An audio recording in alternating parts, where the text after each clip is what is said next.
Olá, eu sou a Roberta e eu estou aqui convidada para ser a viajante de hoje, nessa grande nave caótica, né? Eu sou mulher, eu sou mãe, eu sou psicóloga, eu sou múltiplas, né? E Vanessa me fez esse convite.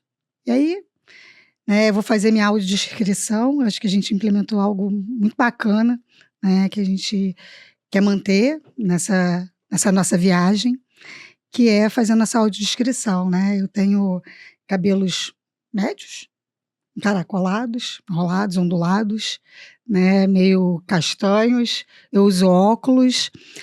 Eu estou de vestido confortável, porque foi essa minha escolha para estar aqui hoje nessa viagem. E, bom, vou falar um pouquinho da Vanessa e depois eu vou pedir para ela fazer a audiodescrição dela. Vanessa, minha amiga, de quantos anos? Caótica, comunicadora, energética, né? Com muita disposição, com muita vontade, contadora de histórias, executiva, empreendedora. São muitos. Comunicadora, acho que eu já falei, né? São muitos atributos. Muitas faces. Muitas faces, né?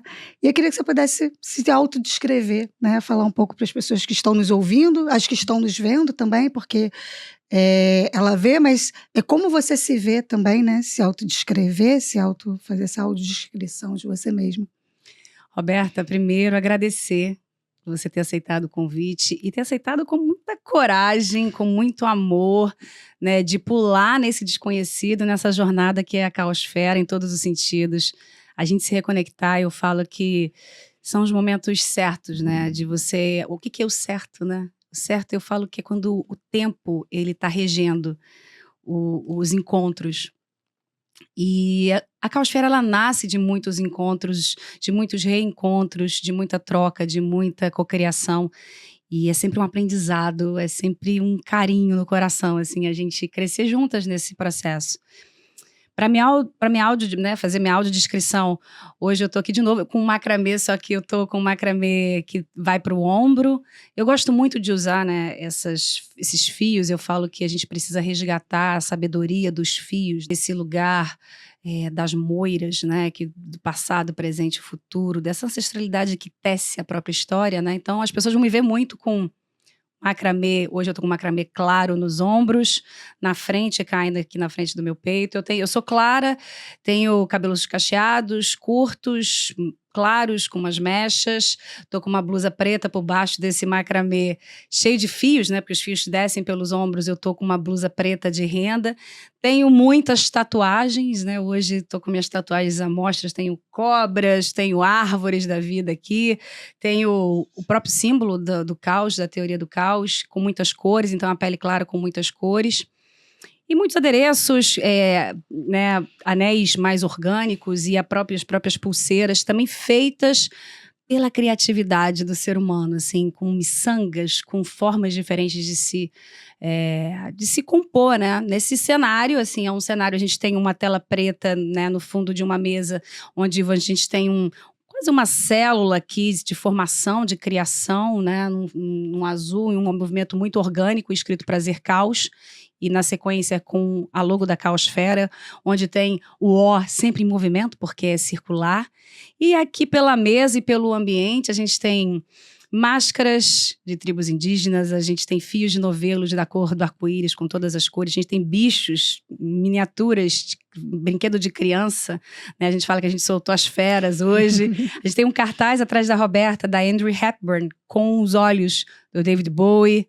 Atrás de mim a gente tem referências também maias, astecas, né, miçangas, arte. A gente aqui tá o caos. E eu espero que quem não consegue ver dessa forma, mas ver de uma outra forma, consiga pintar outras nuances do que a gente está fazendo aqui, porque eu tenho certeza que através dos sentidos a gente se conecta. Com certeza. Muito obrigada pelo esse convite, né? É importante dizer, como você falou, eu vim com medo, mas eu penso muito do que é o medo, né? Porque muitas vezes as pessoas olham o medo como paralisia, né? Mas, na verdade, né, e pensa que é o oposto, né, a dualidade, você gosta tanto de falar, que é o oposto da coragem, né? Mas a coragem, na verdade, vem do medo, né? É você querer ir apesar de ter medo. Porque se você não tiver medo, né, não é coragem. Por que eu preciso de coragem para me colocar num lugar onde eu não tenho medo? Né? Você sabe que eu gosto de dizer que a própria oposição, o oposto, é uma construção social. Né? O medo ele é oposto ao que você quiser. Por que eu estou querendo dizer isso? Por exemplo, o que é o oposto do magro? É o não magro. O que é o oposto da luz? É a não luz. Aí eu estou usando o não no sentido negativo. De novo, né, a física, a matemática, positivo e negativo. A oposição da luz pode ser a escuridão ou não, já diria Caetano, sabe? Ela pode ser o magro, pode ser o não magro, o menos magro, o mais magro. A gente tem vários tons das palavras. Então, o medo, qual é o oposto do medo para você? Sabe? Para mim, o medo ele sempre caminhou com tudo que eu sou. O medo nunca me paralisou. Isso eu posso dizer, assim, independente de qualquer decisão que eu tenha tomado, esse lugar, o medo nunca me pegou. Na verdade, é sempre olhar de frente para ele. E a palavra coragem é uma palavra tão bonita. Eu gosto muito dessa palavra, né? Me remete a cor, remete a coração. Eu falo quando a gente brinca com as palavras, às vezes a gente vai também pelo som e aonde aquilo que te ressoa, né? Então, é interessante quando eu penso na coragem, eu penso no coração batendo, sabe? A abertura do nosso podcast, que é como se fosse um tambor, né? O tambor indígena, ele lembra a batida do coração, para a gente lembrar a nossa fonte. E aí, você está com aquele, né, batuque dentro, né, do seu peito. Me lembrou um pouco das tribos Maori, assim, que quando eles cantam haka, o haka, as pessoas, uma das histórias que contam do haka, né, que é aquele rito que muitas vezes as pessoas veem no futebol americano, né? Acho que é no futebol americano, se eu não me engano. É no futebol americano que eles fazem. Mas não é do futebol americano, na verdade, né? Se não for futebol americano, me corrija aí nos comentários. Não é o futebol americano, mas eu também não consegui lembrar, que é inclusive a seleção neozelandesa, que é a líder desse esporte. O futebol, não é bem... Enfim, gente... A gente vai, em algum momento caótico, esporte chegará. O esporte chegará, mas o importante é o haka, né? Que o haka, ele vem de uma história... Uma das histórias que conta sobre o haka é que uma tribo estava em confronto com outra tribo e se criou o haka. Isso foi uma das histórias que eu ouvi na Nova Zelândia. Se a gente...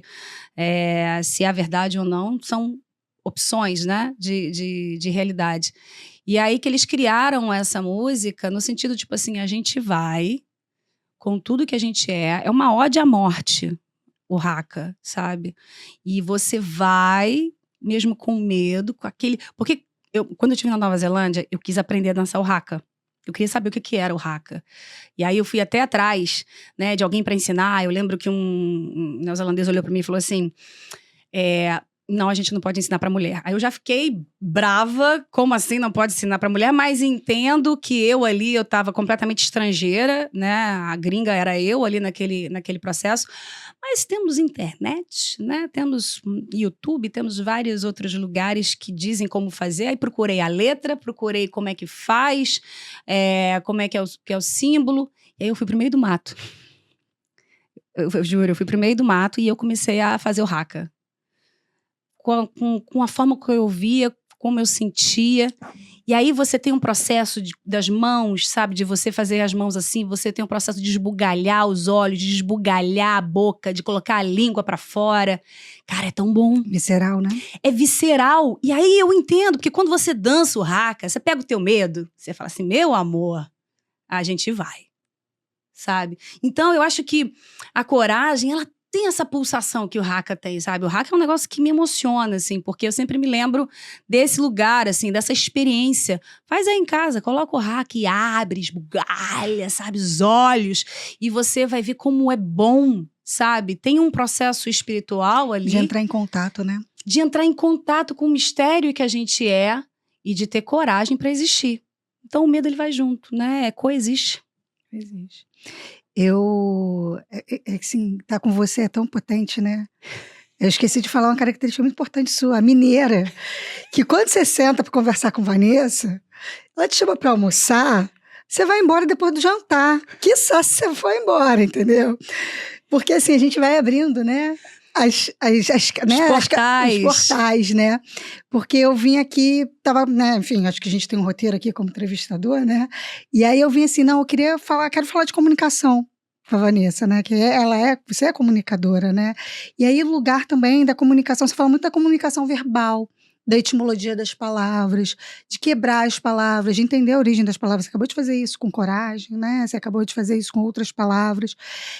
Mas eu queria também poder conversar com você e entender como você entende o não verbal, né? Como é que são os atravessamentos de quando se é colocado o tom de voz, né? Quando se é colocado a cadência, a forma de falar, o não comunicar é um comunicar, né? A roupa. É uma pergunta maravilhosa. A arte. Então, queria que você pudesse navegar sobre o não verbal. É uma pergunta maravilhosa, porque a comunicação, ela não é só verbal, né? Isso é uma limitação nossa. A comunicação, ela acontece, a gente percebe o outro através de muitas camadas que nós temos, né? E o outro percebe a gente através de muitas camadas que eles têm, e aí que vira essa loucura, esse caos que a gente está falando. E é importante a gente trazer o não verbal para a gente começar a despertar não só a comunicação da gente com a gente mesmo, da gente entender o que o nosso corpo está falando, né? É aquela coisa assim, às vezes uma pessoa, toda vez que ela tem uma reunião, alguma coisa importante, ela tem uma dor de barriga. Aquilo é uma comunicação. O seu corpo está te comunicando algo. Sim. Se você vai parar para ouvir o que o seu corpo está dizendo, é uma coisa. Mas que ele está te comunicando, ele está. Sabe? Eu sempre, quando eu vou num determinado episódio, eu torço o pé. Tem gente que acontece isso, torço o pé. A pessoa fala assim, não, mas como assim? Não foi acaso. Quando você começa a brincar com os acasos, você começa a ver uma comunicação até que você não entende, que está entre você e o cosmos, sabe? Sim. Então, a comunicação ela é muito ampla. E vai para vários lugares. Quando você me fala de comunicação, vem duas coisas na cabeça, entre muitas, mas a gente tem sempre um tempo aqui. Tem que selecionar. Que a gente dá aquela olhada de rabo de olho. Então, eu lembrei de um papo que eu tive com uma executiva numa empresa que eu trabalhei. E quando a gente estava em reunião, e para variar, assim, muitas das mesas que eu, né, fiz parte, eu era uma das poucas mulheres. A maior parte, né, sempre muitos homens. E acontecia uma coisa muito interessante, assim, um dos momentos, uma das executivas que estava ali, quando ela ficava nervosa, ela começava a ficar aguda. A voz dela ficava aguda. E aí eu comecei a perceber que quando a voz dela ficava aguda, os homens começavam a cortar ela. Os homens ficavam mais ríspidos com aquele agudo. O movimento do grupo, né? Exatamente. E aí eu percebi aquilo e fui conversar com ela. Eu falei, olha, se liga na questão da tua voz e como, na verdade, você está se expressando e o que significa esse agudo para você. E aí eu fiquei me perguntando o que significa esse agudo para a sociedade. O que é uma mulher que está falando agudo? Em que caixinha que ela foi colocada? Ela foi colocada no lugar de histérica? Ela foi colocada num lugar que não pode ser ouvida? Então, existe a mensagem ali o tempo inteiro e que existe uma reação já automática que vem dos códigos que cada um tem, sabe? Então, assim, uma voz aguda, gente, uma voz aguda é uma voz aguda, ponto, acabou. Todo o resto é construção social, sabe? E aí, é importante a gente perceber esses lugares que foram sendo construídos pra gente começar a se libertar dessas amarras e começar a jogar com isso. E começar a brincar com isso, e começar a ironizar com isso, sabe? Uma das coisas... Desconstruir, né? Desconstruir. E aí um outro ponto, quando você fala dessa comunicação não verbal, tem uma das coisas que eu quero muito aprender Libras, por exemplo. Porque, enfim, eu sou uma hacker. Tudo pra mim é linguagem, sabe? A medicina é linguagem, a biologia, a física, a meditação, a música. Tudo pra mim é linguagem. E aí, o inglês, o espanhol, o esloveno, o português, tem códigos diferentes. Cada linguagem dessa tem códigos diferentes. E aí, quando você vai para Libras, eles te abrem um campo de possibilidades. E aí, o ponto é o seguinte, todos nós deveríamos aprender Libras. Porque são linguagens. Sim. sabe? A gente parte de um princípio que, não, estou falando português aqui, estou falando verbal e isto é comunicação. Não, meu amor, isso é a sua limitação, sabe? Então, existe um lugar da gente abrir, e aí eu vou além, vou colocar uma pitada aqui na mesa, né? Quando a gente fala de neurodivergente, quando a gente fala de outras formas de pensar, quando a gente fala de outras formas do cérebro funcionar, a gente está encaixotando como doença. E se for outra linguagem? Então, tem um lugar muito vasto que a gente precisa navegar e que, para fazer isso, a gente precisa despir das armaduras que a gente cria no decorrer da vida. Os preconceitos, né? Os preconceitos, e a gente partir de um princípio que a gente não sabe. É ouvir o do outro, né? O que é do outro. O tempo inteiro. Né, aquilo, antes da gente conversar hoje, como é que você começou a se sentir, né? Como que o corpo, ele age. E aí você começa a descobrir novas linguagens dentro de você. Sim, e exercer essa capacidade de escuta, né? Porque eu acho que a gente está no mundo, acaba que a gente estava falando de não verbal, mas a gente está num mundo muito verbal, em que as pessoas querem o tempo inteiro colocar suas opiniões, né? Impor suas opiniões, mas e ouvir, né? Qual é o lugar desse ouvir? Você sabe que quando a internet ela surgiu e veio todo esse processo dos influenciadores, né? Eu sou uma profissional que eu fui uma das pessoas que ajudou esse mercado a existir, dos influenciadores. Eu peguei, né, desde o início, a gente não sabia nem como vender e criamos um modelo de negócio para isso. E aí eu lembro quando eu comecei a ver os primeiros influenciadores e eu vi assim, ali tem uma linguagem diferente.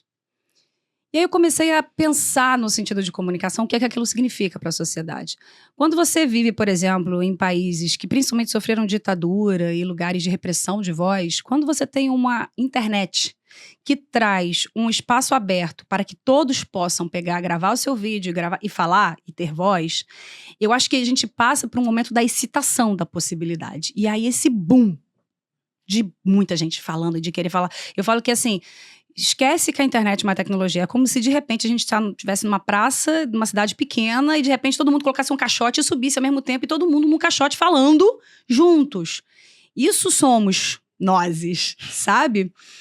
E aí, eu acho que a gente ainda está num processo de excitação e de descoberta, porque a partir do momento que um sobe no caixote e o outro sobe no caixote, começa a dar ruído de vozes, porque existe uma repressão de voz também que precisa vir à tona. E vozes de corpos diferentes, de formas diferentes de ser, né? E que não necessariamente agradam determinadas pessoas que estavam com uma outra linguagem, com uma outra percepção. Então você vem da excitação da possibilidade aos choques, aos colapsos, né? Que nem essa imagem que a gente tem dos colapsos. Superexposição. A superexposição e como lidar com isso, né? A gente não foi treinado para essa superexposição. Tinha um painel que eu fazia quando eu trabalhava na Globo, a gente fazia um painel na YouPix. A gente liderava uma corrente de conteúdos que rodava lá, e eu fazia um painel que era a responsabilidade da fala.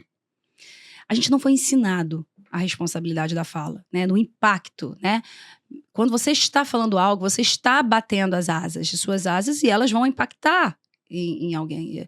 Eu brinco que, assim, quando eu morava em cidade pequena, eu passava na Praça 28 de Setembro, eu não precisava falar que eu tinha chegado. Um já sabia, o outro já tinha comentado, o outro já falava, quando eu falei assim, não, fulano te viu não sei aonde, aqui eu falei assim, é uma velocidade de comunicação absurda, que assim, você não sabe de onde veio aquela informação naquela velocidade. Então, o ser humano, ele já faz isso naturalmente, e ele fez isso a vida inteira. A internet, as pessoas muito falam assim, né? Ah, porque há internet. No episódio anterior, eu até falei muito sobre a questão, né, de como a gente terceiriza a culpa das coisas. Então, a internet se tornou a culpada de todo o mal do ser humano. E, na verdade, é a gente que precisa aprender a ter responsabilidade de fala. E aí, nesse momento todo, a gente começa a trazer várias questões. A causa, ela nasce nesse lugar, né, para ajudar nessa discussão, para a gente ampliar o espectro da nossa visão e entender que, na verdade, não é uma linguagem, são várias. E aí, eu acho que a gente está aprendendo uma linguagem enquanto estamos fazendo. Então, é preciso ter paciência com nós mesmos, Claro. Carinho por nós e, ao mesmo tempo, uma precisão e eu falo que é orar e vigiar, sabe? Toda vez que eu gravo aqui, eu me pergunto, eu fui responsável com as palavras? Porque eu sei que quem está escutando a gente vai trazer para a própria vida, né? E aí, de novo, é o bater das asas que causa um outro bater de asas, quando de repente você vê um tornado do outro lado do mundo. É isso que a gente precisa perceber, que o legado, né, não é depois que você morre. O legado é agora, é um dos conceitos que a gente traz, que quanto mais você entende que você é legado no agora, mais você tem energia para você existir. E quanto mais você existe e vê a influência da sua existência, mais você tem força para criar esse legado. A gente se impacta. Você está me impactando agora. Eu estou te impactando. O Robinho que está aqui está impactando a gente. A Kátia que está aqui está impactando a gente. Sabe? E é esse lugar de consciência que a gente precisa administrar e cuidar para aprender, para a gente ser uma sociedade conectada. Com certeza. Bom... Eu abro portais. Abre portais. Pois é, deixa eu olhar aqui minha cola, né? Minha cola, na verdade, assim, não existe. O script foi: Vanessa, como vamos conduzir? Traz o que você quiser para a mesa. Né? É porque o tema é você, né? É o que te... Onde te pega. É você, né? A gente, é nós, é a nossa construção, é o nosso encontro, né? Você dá o chute, eu dou outro, e aí quando a gente viu, a gente pintou um quadro. Foi, né? Saiu do futebol para um quadro de arte. Mas vamos lá. Acho que foi no episódio com a Yasmin, né? Que você falou sobre como você começou esse processo de autoconhecimento, de se olhar, né? Que você teve um evento de separação, e aí, né, eu acho que relacionamentos conjugais são relacionamentos que é uma das relações mais íntimas que a gente acaba tendo, né, com outro ser humano no mundo. E aí acaba também que é um momento que a gente também começa a se diferenciar da nossa família, né? Nosso pai, nossa mãe, né? Começa a se colocar no mundo num outro, né, lugar, né? Também de saída dessa família. Não necessariamente de relacionamento conjugal, mas ser adulto, né? Você começa nesse processo de diferenciação, de separação, de autonomia.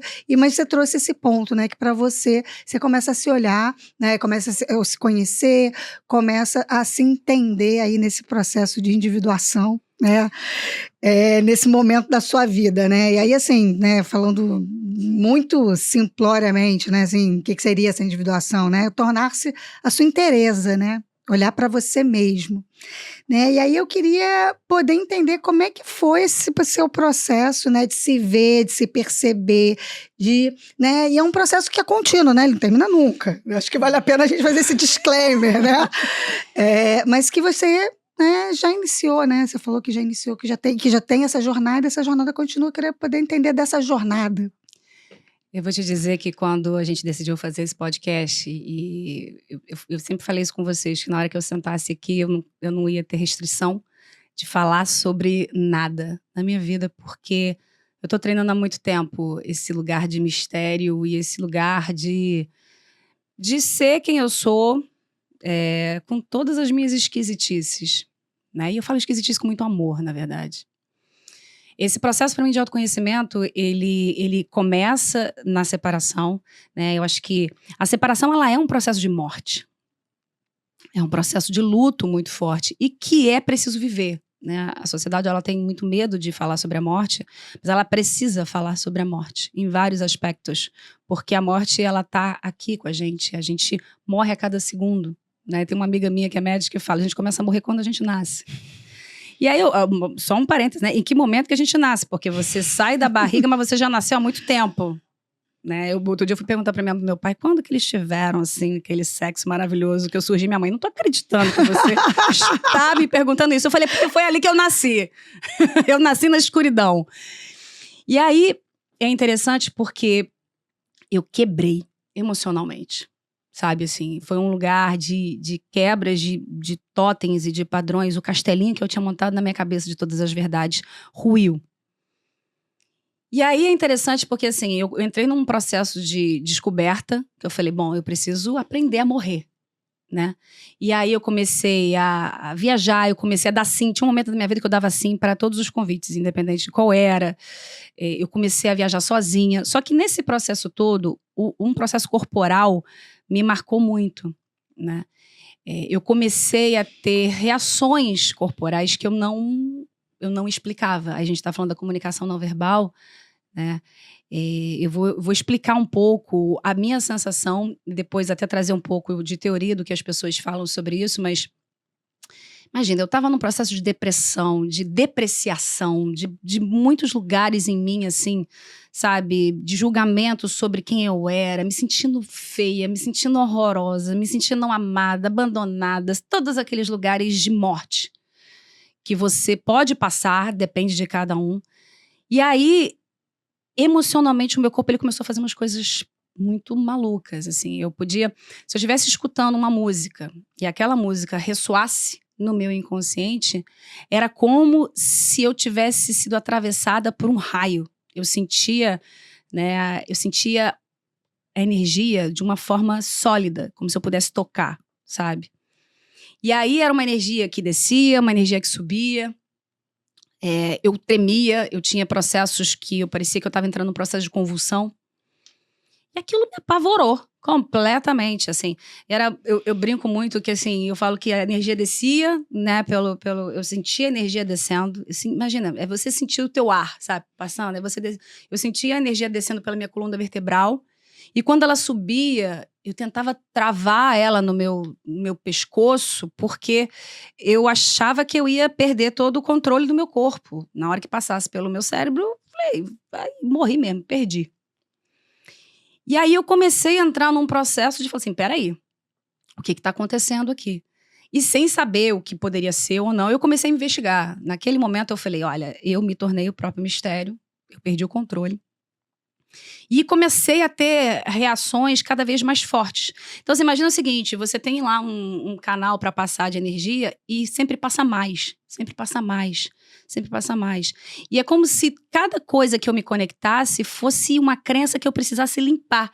Então, é como se passasse uma correnteza de água, limpando assim, vamos limpar todo o lixo que está aqui dentro, que não te pertence, que você assumiu. E aquilo foi começando a ficar cada vez mais forte. Eu cheguei a desmaiar 2 vezes, sabia?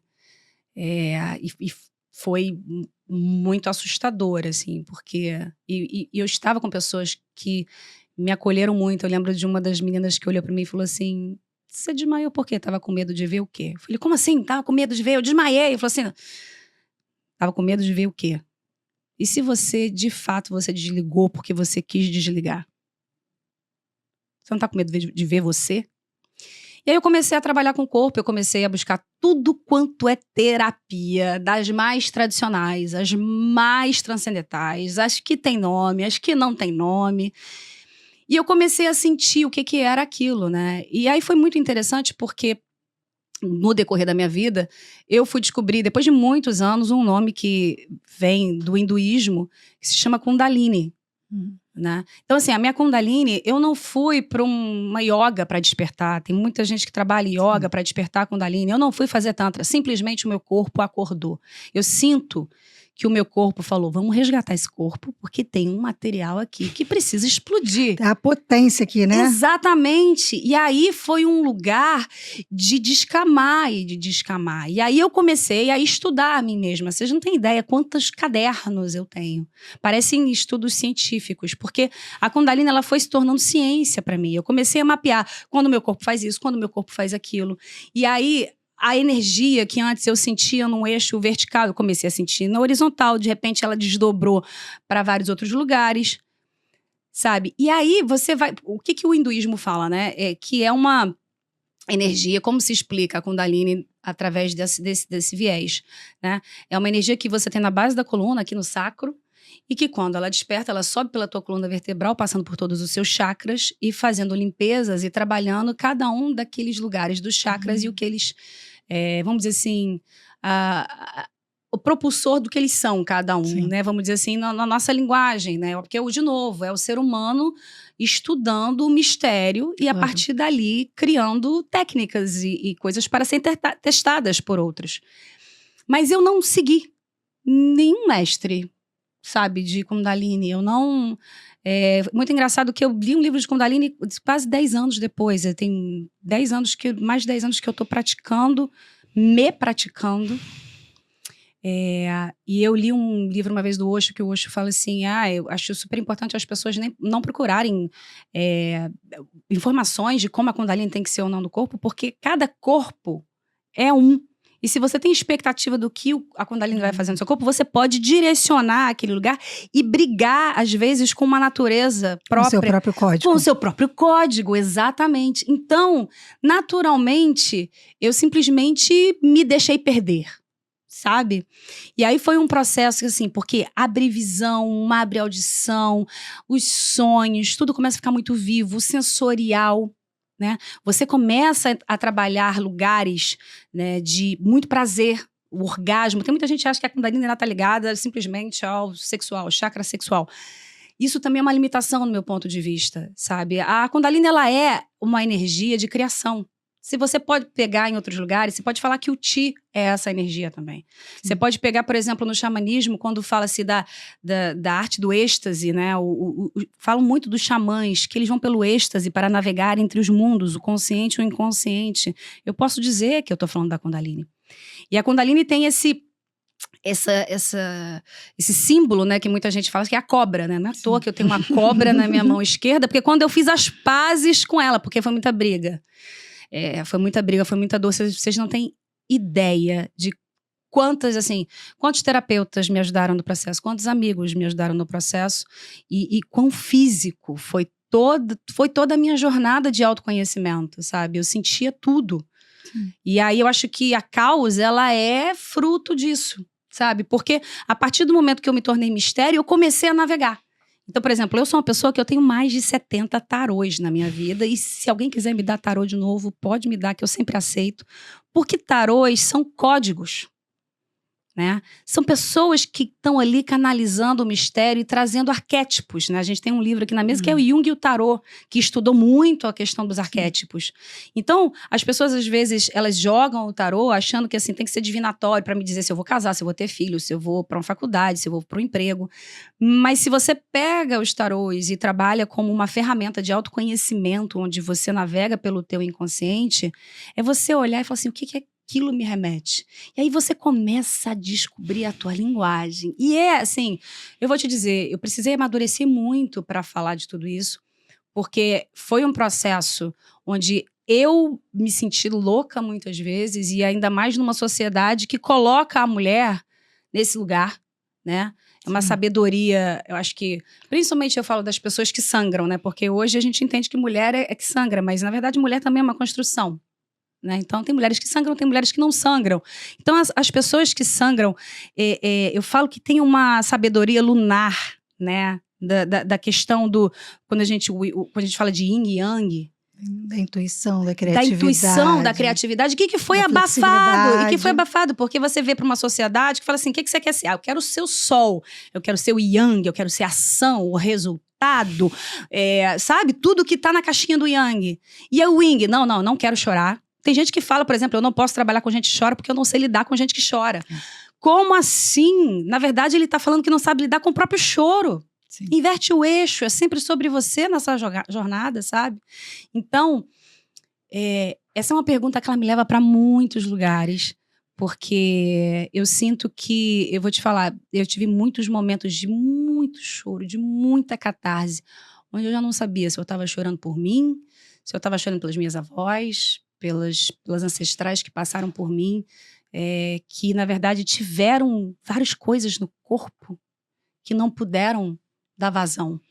Não, e até trabalhar essas energias que você falou, né, do yin e yang, assim, tem momentos, né, acho que da sua vida, acho que eu tenho o privilégio, né, de estar com você, ver sua jornada linda há tanto tempo, assim, de você, uma pessoa, né, do mundo corporativo, né, muito nesse lugar, né, de assertividade, né, nesse lugar do, né, do yang, né, que você traz, né, e aí depois passa um tempo, você muito no lugar do feminino, né, da energia feminina, né, acho que é importante dizer isso, da energia feminina, né, da criatividade, da flexibilidade, da fluidez.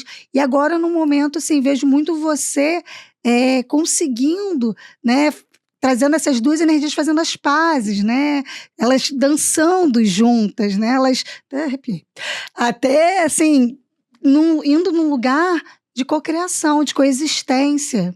É uma bela de morgia. Sabe o que eu acho? Quando eu falo, que a gente fala da serpente, né? Eu adoro os símbolos, né? Os símbolos que a gente trabalha. Se a gente vê as serpentes nas mitologias, né? Você pode pegar, por exemplo, o candomblé. Né? O candomblé, a gente pode falar de Oxumaré. Oxumaré é feminino e masculino. É a serpente do arco-íris que liga céu e terra. Sabe? A Kundalini é esse lugar que liga céu e terra. Você pega uma serpente, por exemplo, de uma história viking que dá a volta ao mundo, sabe? E que fecha em si mesmo, sabe? Onde você se torna uno. As pessoas têm uma ideia que o uno, ele é estático. E tá tudo organizado e ninguém se mexe. E quase um check, né? Foi, quase um check. check. Exatamente. Então, assim, na Caos, a gente vai falar muito como você desperta para ser um ser eclipse. Que alinha Sol e Lua. Uma eclipse não é nem Sol nem Lua. Ela é as duas coisas. É aquela mistura de cores que sai do encontro da luz e da escuridão, sabe? E aonde você usa a potência das duas coisas. Tem muita gente que me conhece, às vezes vira e fala assim, não, mas você é muito yang. Nossa, porque vê que colocou o yang num lugar que acha que... Não, como é que você se relaciona com homens? Como é que o homem consegue relacionar com você? Porque você tem muito masculino. Eu tenho muito masculino, eu tenho muito feminino, sabe? E aí a minha pergunta é como é que a gente se relaciona sem essas estampas? Sabe? Porque no final das contas, quando a gente vai para uma conversa de alma, você veste um corpo que se chama mulher hoje na sociedade. Mas quando a gente atravessa isso... Né, quando a gente vai para, por exemplo, uma questão sexual, quando a gente chega no prazer, por exemplo, 2, 3 juntos, você entra em lugares, né? Os franceses falam muito da la petite mort, a pequena morte. Né? Eles estão trazendo o orgasmo no lugar da pequena morte. A criação é uma pequena morte. Trabalhar com Kundalini, trabalhar esse mistério, é você se desapegar e morrer todos os dias. E você ter prazer de nascer todos os dias, sabe? E é um lugar muito mais processual e de ser fluxo, sabe? Do que movimento, de né? ser movimento, sabe? E aí você percebe que até as paradas, elas também são movimentos. Porque é parada com movimento. É aquilo que eu sempre falo. Pega qualquer palavra e coloca né? com movimento. O que é uma parada com movimento? É para um pouquinho, respira um pouquinho, 550 quilômetros. Porque você tem um lugar de existência, né? Imagina, você veio para cá, você vai fazer uma coisa só, é importante brincar. Só que eu vou te dizer, esse lugar da executiva, do resultado, sabe? Sempre foi uma briga dentro de mim, porque eu sempre fui caótica, sabe? Eu lembro, por exemplo, a Viu, que eu fui pra Globo para fazer a Viu, fiquei na Globo durante 6 anos para fazer a Viu. É engraçado, porque até os lugares onde eu trabalhei sempre foi startup, sempre foi um negócio do zero. Eu me especializei em nascer de novo e morrer, e desapegar, e vambora, sabe? E aí, é interessante porque quando primeiro, logo no início da Viu, eu já cheguei e aí eu já me juntei a Tati pra gente fazer o Prêmio Multishow e assim, o Paulo, que é o meu chefe na época, falou assim, meu Deus do céu, você já vai fazer o negócio? Era intuição, era instinto, era assim, eu sabia que a gente ia dar conta, porque eu acreditava muito no nosso poder de criação. E aí uma vez o Paulo, ele me deu um feedback assim sobre o profissional, ele falou assim, olha, eu não sei como é que você consegue fazer da forma que você opera, mas nunca dá errado. E aí, você tem uma presença de espírito que você age. Deu ali, você mexe. Deu ali, você mexe. Você vai mexendo, você vai mexendo. E eu acho que é esse o grande lance. Porque quando você traz o movimento para o teu... para a tua execução, seja na família, seja numa empresa, você traz a questão do... Eu adoro essa expressão, né? O estado de espírito.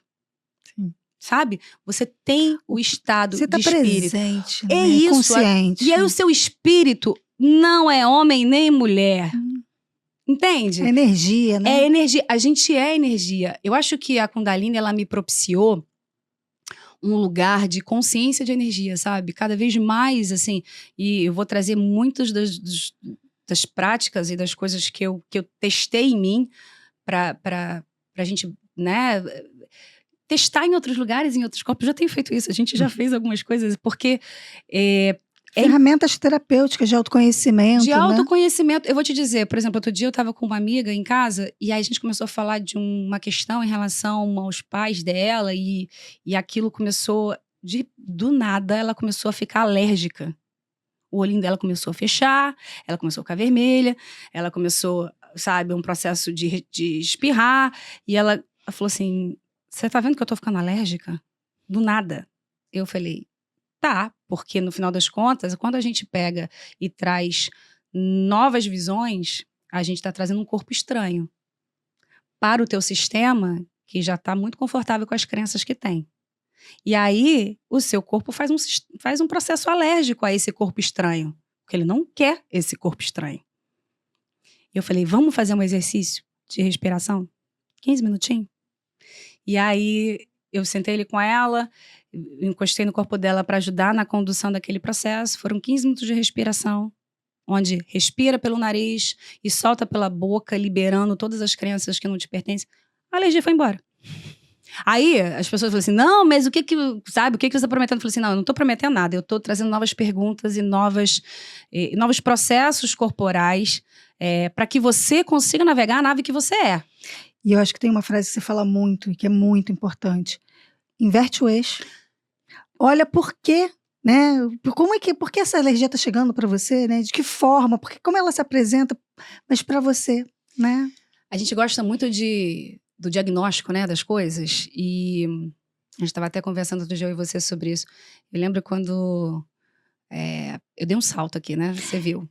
Eu vou. Mas vamos lá, vamos embora. Eu dei um salto. Simbora, porque a gente vai falar de sincronicidade, a gente vai falar em loucura, a gente vai falar em transtorno, que é um pouco essa minha próxima pergunta, mas vamos seguir o flow. Então, o que eu ia comentar, né, nesse lugar do inverte o eixo, né, eu acho que, assim, as pessoas estão muito treinadas na busca da fórmula, né, então isso é isso, e para isso eu tomo esse remédio e acabou. A gente fala que a gente é dual, né, eu não acho que a gente é dual, a gente é mono. Se fosse dual, a gente estava trabalhando com as dualidades. A gente não estava excluindo as dualidades. Aí a forma de ver também, né? Sim. Tudo tem forma de você contar a narrativa. Então, eu posso pegar uma alergia, por exemplo. Eu fui muito alérgica na minha vida inteira. Quando eu comecei a trabalhar o meu corpo físico e respiração e meditação, muita meditação, e entendendo o que meu corpo está fazendo, às vezes eu fazia uma sessão terapêutica de 6 horas. 7 horas. Às vezes eu já passei de ficar uma semana em processo e vomitando, e tossindo, e parecia que eu tinha até tomado alguma coisa, e eu não tinha tomado nada, porque a gente tem muitos ativos no nosso corpo, e quando você começa a estressar o teu sistema nervoso, você provoca reações.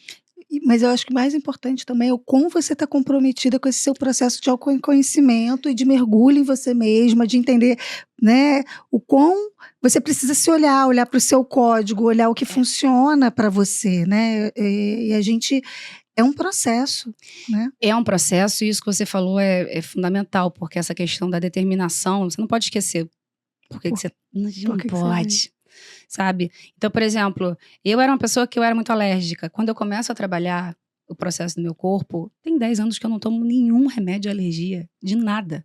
Se eu sinto a alergia vindo, eu paro, eu medito e dou o comando pro meu corpo entrar em estado de equilíbrio de novo com aquela nova informação e eu entro em equilíbrio. Sabe? Então, assim, eu podia pegar um diagnóstico para dizer assim, olha, sabe, é isso e eu só tenho essa forma de tratar. Não, a gente tem muitos caminhos e uma coisa não exclui a outra, né? Às vezes você vai tomar um remédio e também é aquilo de novo, né? O caos é sobre inclusão. E também vai testar coisas novas no seu corpo, né? O próprio processo de menstruação, que é um processo também que eu era viciada em remédio. Eu tomava 2 de uma vezada só para aguentar a dor. Eu fui entrar num processo no sentido seguinte, ok, será que eu estou aceitando o corpo de mulher que eu tenho? E aí eu entrei num processo, num rito de passagem a cada menstruação.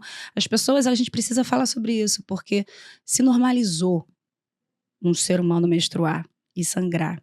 Só quem sangra sabe o que é, sabe? É como se alguém te cortasse o teu braço todo mês. Imagina. E o que isso significa? E a explosão de hormônios e o que isso muda dentro de um corpo. É uma aventura. Tanto é uma aventura viver, quanto também, quando a gente começa a falar de menopausa, né? Porque é o que te definiu no que você entende como experiência humana durante sei lá quantos anos. E é um tabu, né? Assim, se a gente pensar que o nosso ciclo, né, lá em média 30 dias, né? A gente vive microciclos de 30 dias, né? Nessa espera e nessa alteração hormonal, né? E nesse processo, né? Então... E você sabe que isso que você falou, assim, eu comecei a perceber o meu ciclo como um processo de criação e destruição, sabe? Toda vez que eu menstruava, estava morrendo, né? Eu estava morrendo e eu estava me parindo, porque cada processo de menstruação se tornou um rito de passagem para eu me perdoar nos lugares que eu não me aceitava com o corpo que eu tenho, porque a sociedade sempre bateu no corpo que eu tenho, sabe? Então, eu passei por muitas situações de machismo, e aí eu comecei a me perguntar, eu falei, peraí, e a machista que mora aqui? Sabe? Inverteu o eixo. Inverte o eixo. E aí eu descobri dentro de mim vários lugares que eu estava comprando aquilo. Porque uma das coisas que a gente fala na Caos é a coexistência das polaridades. Então, assim, uma pessoa que foi machista comigo, que é machista comigo, ela continua agindo nesse lugar. E eu posso continuar sendo vítima nesse lugar. Mas aqui dentro quem manda sou eu. Como ressoa, né? Como ressoa, como eu sinto, como eu compro, o que eu acredito, em que lugares que eu vou. E aí, bicho, você imagina, assim, o ritual de sangue é muito forte, sabe? É você se abrir por dentro. Sabe? E descamar. E descamar, aí você vê as pessoas com... porque a menstruação é nojinho com menstruação, por causa do cheiro do sangue, por causa de não sei o quê. As pessoas não percebem quando elas falam isso, né? As pessoas são feitas de sangue. Então você está dizendo que aquela pessoa é um nojo? Porque ali, essa informação está no inconsciente. Da mesma forma, quando eu falei de jeitinho brasileiro no outro episódio, quando alguém fala que o jeitinho brasileiro é ruim e você é brasileiro, no teu inconsciente você tem aquela informação de que ser brasileiro... de menos-valia, né? É de menos-valia. E de onde você parte para você criar. Né? Enfim... Eu queria... Gente, né, daqui a pouco acabou. Eu quero trazer essa pergunta aqui porque eu acho que é bem importante a gente poder falar sobre isso. Se trouxe em outros podcasts, em outras conversas, e trouxe essa palavra hoje, a loucura, né? Eu acho que a gente tem uma discussão bem grande, né, no campo de saúde mental, do que é normal e o que é patológico, né? E aí, assim, inclusive, transtornos mentais têm múltiplas origens, né? Podem ser... né, genético, social, estresses, causas fisiológicas, mas nenhuma também é determinista. Não necessariamente, né, você ter alguma desses fatores predetermina você ter um transtorno mental, né? E aí você falou assim, não, alguns amigos meus já foram lá em casa perguntar se eu tô louca, né? E aí eu queria poder entender para você, na construção, inclusive, porque o caos, né, a caosfera, traz muitas teorias, né? O que você entende por normal, né? Nessas teorias, o que você entende por normal e patológico? O que eu entendo por normal? Olha, essa questão da loucura é um lugar que eu já trabalhei muito. E quando eu fiz o show Alma de Vento, né, quando eu saí da Globo, eu fiz um show no Rival. E eu vou fazer outros shows, porque, né, eu falo que eu tô saindo do armário, tô libertando toda a mulher que eu sou, o homem que eu sou, a criança, o ancião, toda essa zona que se chama Vanessa. E eu fiz o show, e um dos meus poemas que eu declamei chama Carne Viva. E que fala, uma mulher louca. Eu falo de uma mulher louca. Aquilo ali foi uma catarse, foi um processo de cura para mim. Porque eu acreditei muitas vezes que eu tava nesse... E aí é muito doido o que abre dentro de você, né? Mulheres sendo queimadas, lobotomizar um ser humano, como que você lida, né? Aí me vem muito, por exemplo, a Anísia da Silveira, que trabalhou, né, os transtornos mentais de um outro lugar, onde traz a arte, onde traz... Acesso inconsciente. Acesso inconsciente, porque conversa com esta linguagem. Quando a gente encaixota, uma vez eu trabalho muito, eu tenho muitas madrinhas na minha vida, né? Pessoas que me ajudam muito no processo de autoconhecimento. E eu tenho uma pessoa que chama Tamis Bárbara, que é uma mulher medicina maravilhosa. E ela tem um centro xamânico que trabalha muito as tradições Ojibwe. E ela fala para mim assim, numa tribo, quando o xamã, né? Quando uma pessoa ela dá traços do que seria loucura, ela se torna xamã. Na cidade, o urbano coloca no hospício. E eu venho de um lugar, assim, minha avó paterna, ela foi parar no hospício. Minha avó paterna, ela já foi diagnosticada com bipolaridade. Hoje ela tá com Alzheimer. E a gente se reflete, né? E quando eu olhava para tudo isso ao meu redor, eu falava assim, bicho, onde eu tô indo? Para onde eu vou com tudo isso? Sabe? E várias conversas que eu tenho com minha mãe e com meu pai, assim, o quanto a minha avó foi abafada e não foi permitido para ela existir. Quanto essa mulher se colocar no mundo, né? Se colocar no mundo, quanto ela, na verdade, reprimiu a força da natureza que ela é, e depois ela craquelou, ela quebrou, né? E o quanto a gente pode, na verdade, trazer essa quebra pra gente trabalhar, que nem aquela coisa oriental de você pega os cacos e você cria de novo um outro vaso, e você entende a linguagem, né? Com uma joia, né? Usando ouro, né? Exatamente. Então, quando você pergunta o que é normal, assim, eu expandi muito os meus conceitos de normalidade. Eu falo que, assim, eu sou uma pessoa que parte do princípio de que cada ser é um mistério e que tudo que vem é uma honra receber. Porque eu já tive em lugares, assim... É engraçado, eu me lembrei uma vez, por exemplo, eu estava com minha mãe e minhas 2 madrinhas e a gente estava montando a mesa de Natal. E aí eu sentada ali, as 3 montando a mesa de Natal, e de repente eu comecei a ter um processo, o meu corpo ele começou num processo de energia, e às vezes as pessoas quando vinham também viam esse processo, ficava assustada, sabe, vai receber um santo, não vai receber um santo, o que é isso, o que é não isso? E eu falava assim, não tenta me definir.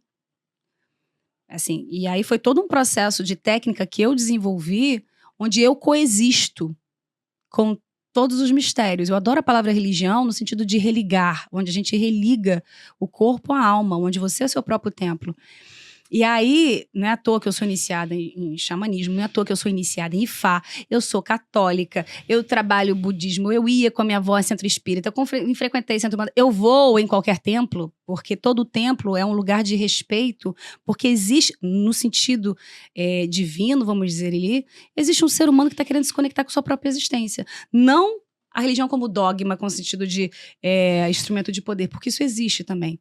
Só que aonde você se conecta com aquilo, né? E aí, nesse momento que estava eu, minha mãe e minhas tias, né, minhas madrinhas ali, 3 mães na minha vida, eu comecei a ter um processo muito forte e eu simplesmente me dei uma vontade muito grande de começar a falar coisas. E eu comecei a falar coisa para minha mãe, eu comecei a falar coisa para minha outra madrinha, eu comecei a falar coisa para minha outra madrinha.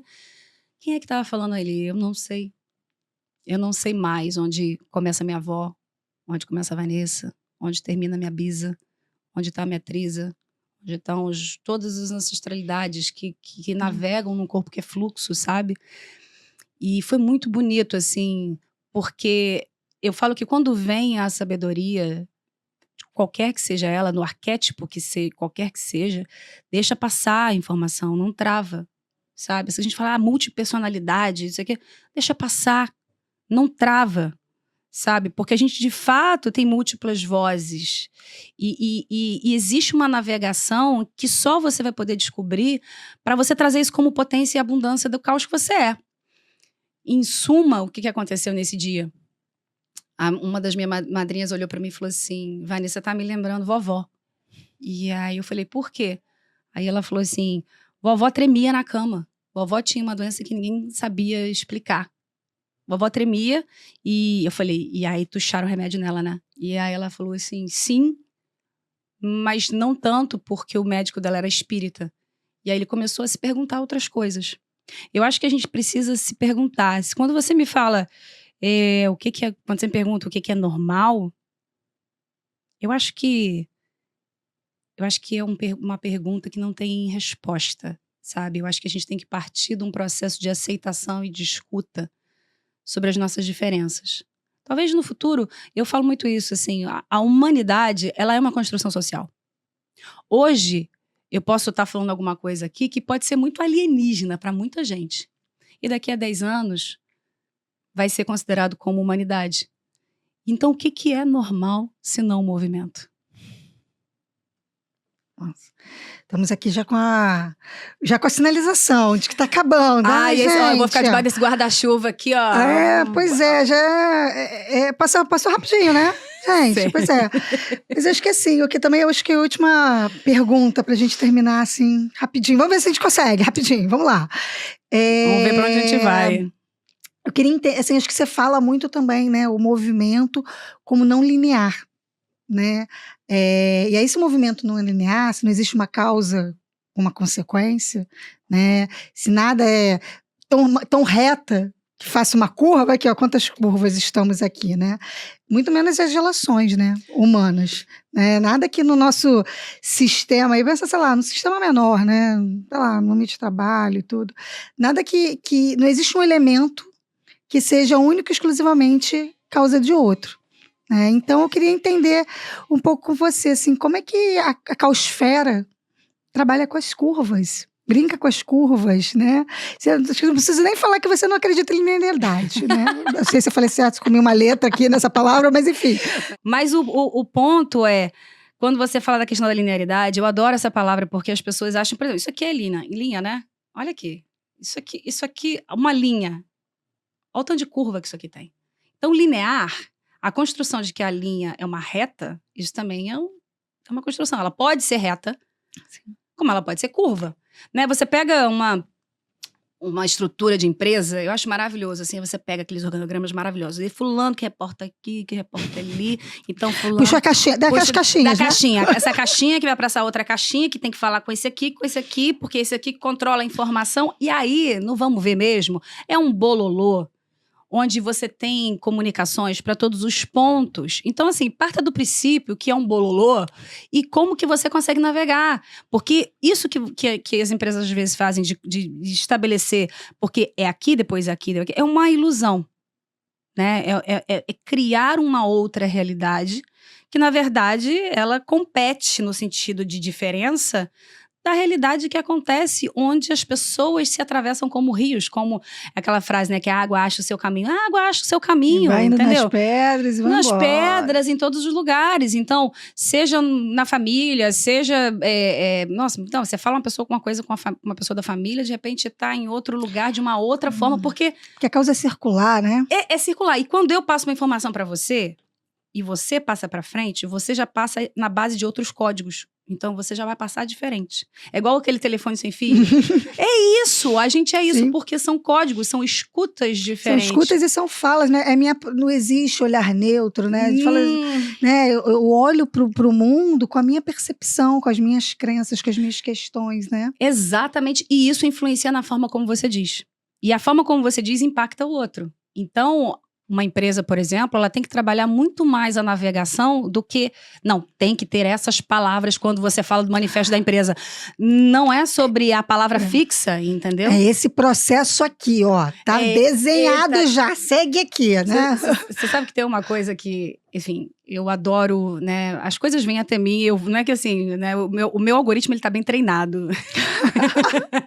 Ele já repele, ele já atrai. Ele já atrai, porque é isso, é uma cocriação com a tecnologia. A gente, como Caos, a gente trabalha com a inteligência artificial, né? A gente fala da inteligência humana, da IH, mas é uma cocriação. E aí eu tava lendo outro dia, eu vou me arriscar aqui na palavra, mas assim, se eu tiver errada, tá tudo bem. O importante é o conceito. Tem um conceito da física que eles chamam braquistócrona. Sabe o que é isso?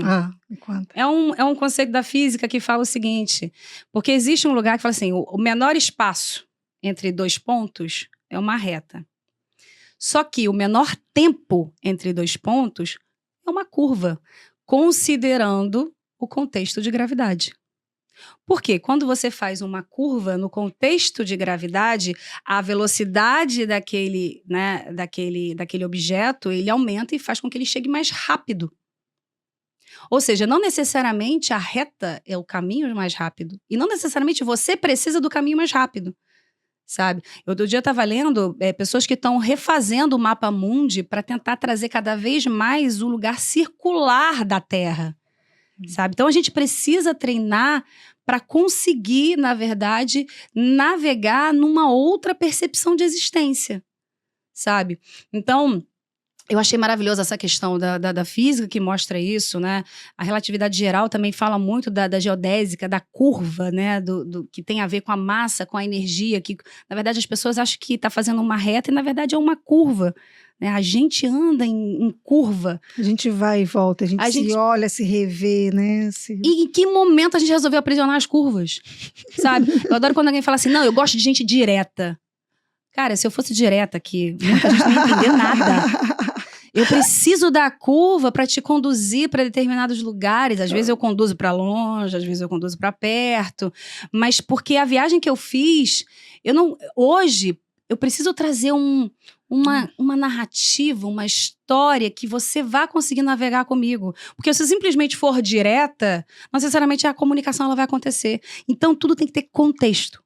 Sabe? Então, acho que a linearidade que a gente busca na vida, ela tem que partir de um princípio de que o contexto faz toda a diferença. Se você vai através de uma reta, se você vai através de uma curva, entendendo que você é que está jogando os dados. Sabe? Ó, infelizmente... A gente, né? Vamos ter que encerrar. Já estourou nosso tempo. Vou me convidar para voltar.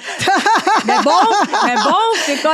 Depois quem fala assim, agora eu quero fazer de novo. Quando é que eu volto? É isso, tá vendo? Não, obrigada. Obrigada pelo convite. Obrigada aos nossos ouvintes, nossos telespectadores, né, nossos participantes dessa jornada caótica, dessa nave da Caosfera. Prazer, Caos. Muito obrigada pelo convite, me sinto sempre acolhida e sempre feliz de poder compartilhar e de poder sentir essa vibração, essa energia maravilhosa que você tem. É sempre muito bom esse encontro, esses múltiplos encontros, né? Esses encontros de alma, de vida. Eu sempre falo uma coisa, que eu nunca faço nada sozinha. E é uma honra eu ter a companhia de vocês para construir uma nave como essa, e para que outros venham, e que a gente está falando, se ressoar, se aproxima, vamos bater um papo, vamos tomar um café, sabe? Só não se iluda, senão vai embora cedo. Tem gente que fala que vai lá em casa, você sabe que tem gente que vai lá em casa, vai uma vez e nunca mais volta, sai correndo. Fica com medo. Fica com medo, tem gente que fala assim, não, é a caverna do dragão. Eu falei assim, gente, parece que eu tô prendendo as pessoas aqui em casa. É a caverna do dragão, porque a pessoa entra... E ela não consegue sair, mas ela não sai porque ela não quer. Eu preciso dizer isso. As portas estão abertas. As portas estão abertas. Eu poderia aqui dizer vários nomes aqui, entregar quem nunca mais conseguiu voltar. Mas eu não vou fazer isso. Mas o importante é, a casa tá sempre aberta. Sabe? A casa tá sempre aberta pra gente ser casa. Obrigada, Vanessa. Um beijo, obrigada aos telespectadores, né? Todos estão nos ouvindo, não sei nem se essa é a palavra. Não importa, mas simbora. Essa é a intenção. Até a próxima, gente. Bye, bye.